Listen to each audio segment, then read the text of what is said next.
Avant de mettre un masque de protection respiratoire 3M Aura 1800+, quelques règles simples doivent être suivies. Le visage doit être rasé. Les cheveux longs doivent être attachés et les bijoux enlevés pour ne pas gêner l'ajustement au visage. Vérifiez la date de péremption sur la boîte. Familiarisez-vous avec la technique de pose. Prenez soin de vous laver les mains avant de mettre un masque. Cela évite les irritations qui peuvent être causées si l'intérieur du masque est contaminé.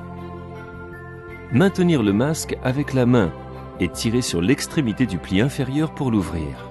Donnez au masque la forme désirée, en le dépliant délicatement par le centre à l'aide du pouce et de l'index. Les deux panneaux doivent être complètement dépliés.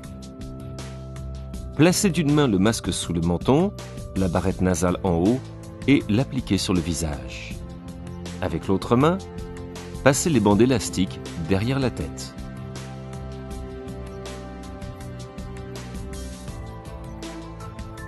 Prendre la bande élastique inférieure et la ramener sur la nuque.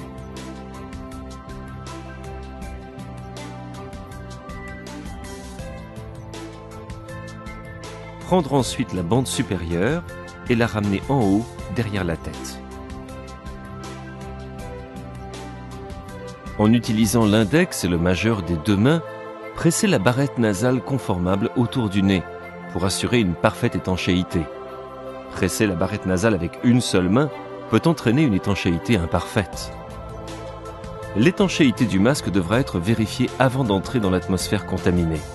Pour vérifier l'étanchéité au visage, couvrir la partie frontale du masque avec les deux mains en coquille, en faisant attention à ne pas en modifier la position.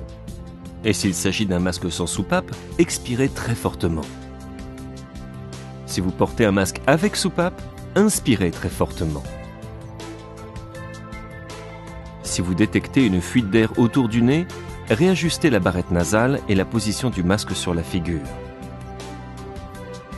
Si en expirant, vous notez des fuites d'air aux extrémités du masque, réajustez la tension des élastiques.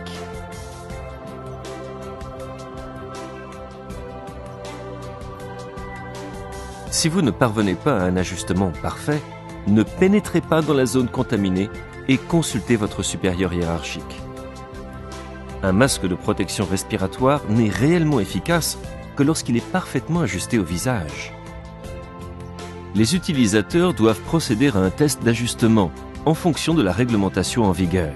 Pour toute information concernant ces tests d'ajustement, contactez votre délégué commercial 3M. Les autres équipements de protection individuelle, comme les lunettes de protection, doivent être compatibles avec votre masque et ne pas gêner son ajustement. Les élastiques doivent toujours être positionnés sous les branches des lunettes et les charlottes. Les masques de protection respiratoire doivent être changés s'ils sont souillés par du sang ou des fluides corporels, si vous sentez que la résistance respiratoire augmente, et selon les procédures en vigueur dans votre établissement. Pour retirer le masque, ne touchez pas le filtre. En utilisant vos deux mains, amenez la partie inférieure sur le haut de votre tête. Saisissez les deux élastiques et retirez le masque. Les masques contaminés doivent être éliminés dans la filière Dasserie. Pour plus d'informations sur ces produits, contactez votre délégué commercial 3M.